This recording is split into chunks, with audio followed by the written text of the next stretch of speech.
Hello friends, मैं रीता सरकार कहानियाँ सुनाती हूँ। मेरी इस कहानी का शीर्षक है नाई गया स्वर्ग में। कहानी इस प्रकार है। बीरबल बहुत ही बुद्धिमान और हाजिर जवाब थे, जिससे उन्हें ज़्यादातर लोग पसंद करते थे और इसके साथ ही कुछ लोग बीरबल की हाजिर जवाबी के कारण उसे जलते भी थे। बीरबल से जलने वालों ने एक दिन बीरबल को हमेशा के लिए रास्ते से हटाने का निर्णय लिया।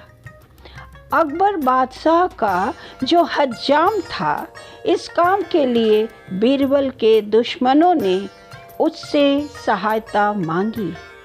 हज्जाम पहले तो तैयार नहीं हुआ, लेकिन जब उन्होंने उसे हीरों मोतियों से लाद देने का लालच दिया तो वह हज्जाम डरते डरते ही सही पर तैयार हो गया। अगली सुबह हज्जाम महल में बादशाह अकबर की हजामत बनाने पहुंचा। बादशाह सलामत चुपचाप हजामत बनवाने लगे। हज्जाम बाल काटते हुए बोला, जहाँपनाह मैं। यह कहते कहते हज्जाम चुप हो गया। बादशाह बोले, बोलते बोलते रुक क्यों गए? जो कहना है बेहिचक कहो। हुजूर, आप तो अपने स्वर्गवासी पुरखों के विषय में कभी सोचते विचारते ही नहीं। हज्जाम इतना बोलकर चुप हो गया। बादशाह की रुचि हज्जाम की बातों में बढ़ गई। वह बोले, मैं उनके लिए लाख सोचने के बाद भी कुछ नहीं कर सकता। वे तो अब जिंदा ही नहीं है। हज्जाम की अब हिम्मत बढ़ गई। वह बोला, जहाँपनाह आपके पुरखे स्वर्ग में ही तो हैं। वहाँ किसी को भेजकर यह तो जाना ही जा सकता है कि वे किस हाल में हैं। क्या ऐसे हो सकता है? बादशाह के चेहरे पर खुशी पसर गई। उन्हें हज्जाम की सलाह काफ़ी पसंद आई। वे बोले, लेकिन किसी को स्वर्ग में कैसे भेजा जा सकता है? हज्जाम मन ही मन खुश होते हुए बोला, यह तो बहुत ही आसान काम है हुजूर। किसी खुले स्थान में चिता सजाकर उसमें किसी बुद्धिमान व्यक्ति को बैठा दिया जाए तो वह चिता की लपटों के साथ सीधे स्वर्ग में पहुंच जाएगा। हज्जाम की यह योजना बादशाह को भी पसंद आई, लेकिन उन्होंने अगले पल ही सवाल कर दिया, योजना तो ठीक है, पर इस तरह से जलने को कौन तैयार होगा? हज्जाम ने सुझाव दिया, जहाँपनाह बीरबल राज्य के सबसे चतुर व बुद्धिमान व्यक्ति है। इस कार्य के लिए उनसे अधिक योग्य दूसरा कोई व्यक्ति नहीं हो सकता।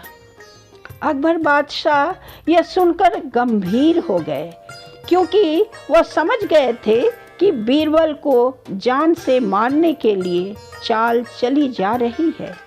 फिर भी वह अनाड़ी ही बने रहे और बोले, बहुत खूब। हाँ, इस काम के लिए बीरबल ही सही व्यक्ति रहेंगे। हज्जाम बाल काट कर चला गया।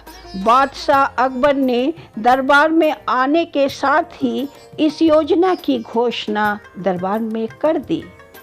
इसके बाद बीरबल को देखते हुए कहा, बीरबल, अब तुम ही स्वर्ग जाओ और वहाँ से लौटकर हमें बताओ कि हमारे पुरखों को किस चीज़ की ज़रूरत है। बीरबल बोले, हुजूर, आपके मन में यह विचार कहाँ से आया? बादशाह अकबर बोले, यह विचार मेरे मन की उपज नहीं है। यह विचार तो हमारे हज्जाम के मन की उपज है। उसी ने हमें यह विचार सुझाया। बीरबल ने बादशाह के कहने का मतलब अच्छी तरह से समझ लिया और मन ही मन ठान लिया कि उस हज्जाम को सबक सिखाना है। बीरबल ऐसा सोचते हुए बोले, जहाँपनाह, आपने मुझे इस काबिल समझा, शुक्रिया। मैं स्वर्ग की यात्रा पर जाने के लिए तैयार हूँ। हुजूर, लेकिन मुझे कुछ दिन का समय दीजिए ताकि मैं अपने परिजनों के लिए ज़रूरत की चीज़ों का प्रबंध कर सकूं। अकबर बादशाह ने बीरबल को कुछ दिनों का समय दे दिया और चिता भी तैयार करने का हुक्म जारी कर दिया। बीरबल ने इस बीच चिता की जगह को जाकर देखा, फिर चिता के स्थान से अपने घर तक अंदर ही अंदर एक सुरंग खुदवानी आरंभ कर दी। बीरबल के चिता पर बैठने की तारीख आ गई। नगर के सारे लोग वहां आकर जमा हो गए। बीरबल सुरंग के द्वार से सटकर लेट गए और दरबारी कारिंदों ने उनके चारों तरफ लकड़ियां सजा दी। देखते ही देखते चिता धू धू करके जल उठी। बीरबल को चाहने वाले आंसू बहा रहे थे और ईर्ष्या करने वाले खुश हो रहे थे, लेकिन चतुर बीरबल तो सुरंग से होते हुए अपने घर पहुंच गए थे। कुछ महीनों के बाद बीरबल दरबार में आए तो उनके हितैषी और शत्रु दोनों ही चकित रह गए कि एक मरा हुआ व्यक्ति पुनः जिंदा कैसे हो गया। वह बड़ी मुश्किल से पहचान में आ रहे थे क्योंकि उनकी दाढ़ी बेतरतीब बढ़ी हुई थी।